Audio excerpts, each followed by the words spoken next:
Hari igihe umuntu akunda undi akumva ariwe bazabana ubuzima bwose, akumva nta cyabaca intege, nta n'ibanga ryabaca intege. Ariko se byagenda bite umunsi umwe hamenyekanye ko urukundo rwanyu rwari rushingiye ku ibanga rikomeye cyane? Iyi nkuru ngiye kubabwira ni iy'umukobwa witwa Aline wakundanye n'umusore atazi ko ari we musaza we. Ngiye muri kumva, nitwa Imfura Steven, nguhaye ikaze.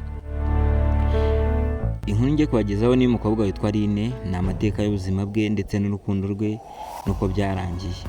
Uyu mukobwa witwa Aline yakuriye iwabo ari kumwe na mama we wenyine. Ise yamutaye akiri muto cyane. Igihe yabazaga se aho ari, mama we yamusubizaga ko ise yagiye kure cyane kandi atazagaruka. Uko imyaka yagiye igenda ishira, niko Aline yagendaga yumva icyo mu buzima bwe. Mu mashuri ye yajyaga abona abandi bana bazanye n'ababyeyi babo bombi, bakumva hari ikintu kibura. Mama we ntiyayumvaga buryo ki yazamubwira amateka ya sepe.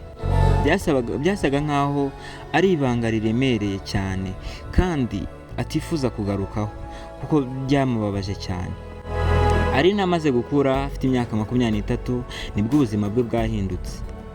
Umunsi umwe ubwo yari ari mu kazi, Aline yahuye n'umusore witwaga Keve. Keve yari umusore ucecetse cyane, wubashywe kandi ugaragara nk'umuntu wanyuze mu buzima bugoye. Gahoro gahoro bagenda bamenyana, maze umunsi umwe baricara baganira. Keve yamubwiye ko yakuranye na mama we ari we wenyine kandi ko yamusize akiri muto, ko ise yamusize akiri muto. Iryo jambo urumva bose bari barihuriyeho kuko Aline we turabizi ko yakuze wenyine ari kumwe na nyina kandi se atazi aho ari. Nubwo yabazaga mama we ati ese papa ari hehe, yamubwira ko yagiye kure cyane kandi atazagaruka. Bombi bari bafite inkuru zisa ndetse kandi ari ibikomere bimeze kimwe. Gusa uko bagiye bakorana mu kazi bagenda baganira, urumva abantu bahuje ibintu bimwe, bakuriye kwa mama wabo, ni ibintu bijya gusa. Byatumye urukundo rwabo rukura cyane mu buryo nabo batazi. Amezi 8 yonyine amaze gushira, bari bamaze gufata umwanzuro. Bamaze igihe bakundana amezi 8 bahise bafata umwanzuro wo kubana.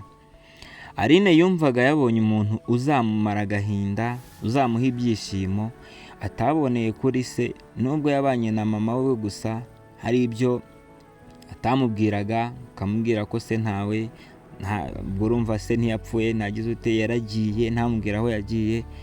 Yumvaga abonye umuntu wo kumumara agahinda ndetse wo kumusubiza ibyishimo atigeze agera mu buzima bwe nk'umwana.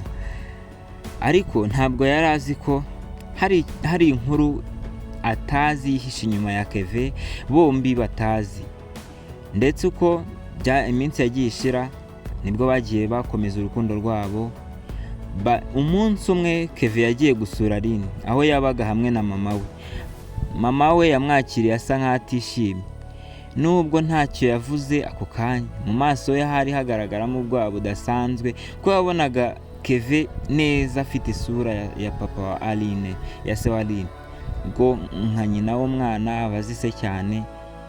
Nyuma y'iminsi mike Aline yeretse mama we nyine ifoto ya Keve, amubwira ko ari we bazabana. Mama akimara kubona iyo foto yaracecetse ndetse aceceka umwanya munini afite ubwoba, amaboko ye atajegajega. Yabajije izina ry'uwo musore, Aline amusubiza ko yitwa Keve. Ako kanya mama we yahise yicara hasi atangira kurira. Yambwiye ko yitwa Keve ndetse amwereka n'ifoto ye, abona n'umwe uherutse kumusura ndetse kandi abona harimo isura ya papa we pe. Ubwoba bwaramutashye atangira kurira. Mama wa Aline yahise atangira kuvuga ukuri kose atigeze abwira Aline. Yari amaze imyaka myinshi ahishe pe. Yasobanuye ko ise wa Aline atigeze aba umugabo we wenyine, ko mbere y'uko babana yari afite undi mwana w'umuhungu ndetse yakuye ku wundi mugore. Uyu mukobwa witwa Aline yahise atangira kumva umutwe uzungurutse. Mama yavuze mu ijwi ritati, Keve ni mwene so mwana wanjye. Ako kanya isi yahise imera nk'ihagaze. Aline ntiyabanje kubyemera kuko yumvaga nyina asa nkaho acanganyikiwe, cyangwa se byari kuvuga byaba biri guterwa n'agahinda, cyangwa se adashaka ko bakomeza gukomeza umubano wabo. Ubwo Aline yarakimo akeka ko wenda nyina yaba ari kwibeshya. Nyina yahise azana ifoto ya se kuko yari ayifite, ayereka Aline, amwereka isura ya Kevin, ayerekana n'iya se, abereka imiterere y'izuru, abereka isura yose, abereka ko ari abantu basa pe kandi ari se. Aline ntiyabyemeye, ako kanya urumva ntabwo yabyemeye bitewe n'uko urukundo rwe rwatangiye kumwinjiramo. Aline yahise ajya kureba Kevin kugira ngo amubwire ibyo mama we byose yamubwiye. Nuko Aline ajya kureba Kevin iwabo, gusa asanga Kevin nyine ariyo, amusobanurira ibyo nyina byose yamubwiye, amwereka amafoto yose yamweretse. Kevin yahise akubitwa n'inkuba pe. Yavuze ko se atigeze amubwira ko afite undi mwana, kuko nayo yarabibonye we. Kevin yavuganaga na se gusa ntago babanaga. Kevin ako kanya yahise ajya kureba se kugira ngo amuganirize, amubwire byose atigeze amubwira kuri uwo mukobwa. Bagiranye ikiganiro kirekire. Nyuma y'igihe gito Kevin yahise agaruka afite amarira menshi mu maso. Se yahise yemera ko yigeze kubyara umukobwa mbere yo kubyara Kevin. Yabyemereye Kevin ndetse amubwiza ukuri ko atigeze amenya ko uwo mukobwa yakuze nyine yabangana kuriya. Ndetse kandi Aline na Kevin baricaye barebana, bose bafite agahinda. Urukundo rwabo rwari urw'ukuri pe. Bari bategereje kuzabana, ariko byose byahise bihinduka. Ariko amaraso yabasumbaga urukundo pe. Kevin yavuze ko nubwo umutima we uzahora umukunda, bagomba guhagarika byose bijyanye n'urukundo rwabo. Byari icyemezo gikomeye ariko gikenewe. Iryo joro Aline yararize cyane kurushaho, ndetse uko yagendaga arira niko yagendaga asobanukirwa ko batagomba kubana ko bahuje se. Nyuma y'amezi make Kevin yarimutse ajya kure cyane. Bombi bemeye kubana nk'abavandimwe, by'urukundo abishyira ku ruhande. Nubwo byari bigoye pe, mama wa Aline yasabye imbabazi kuba yarahishe ukuri ndetse akaguhisha imyaka myinshi yose, imyaka irenga 23. Uyu mukobwa witwa Aline yaramubabariye, kuko urumva ni ibintu uko generation cyangwa se bihe bigenda bihinduka, abantu bagenda bafunguka mu mutwe. Ntago ari ibintu byo guhisha umwana, kuba wamuhisha se kandi se agihari.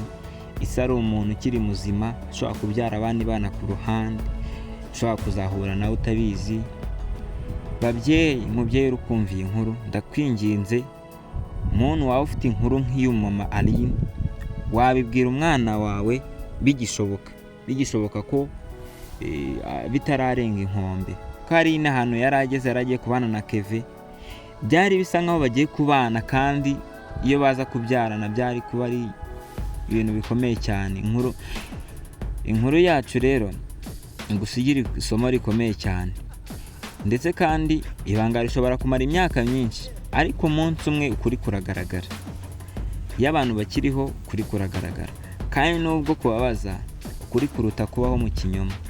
Aline yakunze musaza we atabizi, ndetse ariko amaherezo kuri kwamubereye umucyo, nubwo kwamuzaniye agahinda, ariko ntabwo bihuye nuko yari kubana nawe ndetse bakabyarana, kuko kuba ufite umwana waramubyaranye na musaza wawe ni igikomere kitabasha gukira, biragoye gukira. Ariko akagahinda ko nubwo ari agahinda, ariko abimenye hakiri kare maze atararenga inkombe. Iyi ni imwe mu nkuru zigaragara ku buzima, kandi ndakeka ko ishobora kugusigira inkuru. Niba iyi nkuru wayikunze, kanda subscribe, shyireho like, wibuke kuyisangiza inshuti zawe. Umuntu wawe ufite inkuru isa nk'iyi ngiyi, umubyeyi wawe wifuza kubwira iyi nkuru, umwana wawe wifuza kubwira iyi nkuru, isangiza inshuti yawe. Kandi ndabakunda nk'ibisanzwe, mwari kumwe nanjye Mugisha Steven. Tuzajya tubagerezaho inkuru nk'izi ngizi. Wibuke gukanda subscribe ndetse ufungure n'inzogera kugira zijye zikugeraho mu ba mbere. Turabakunda cyane. Bye bye, naho ubutaha.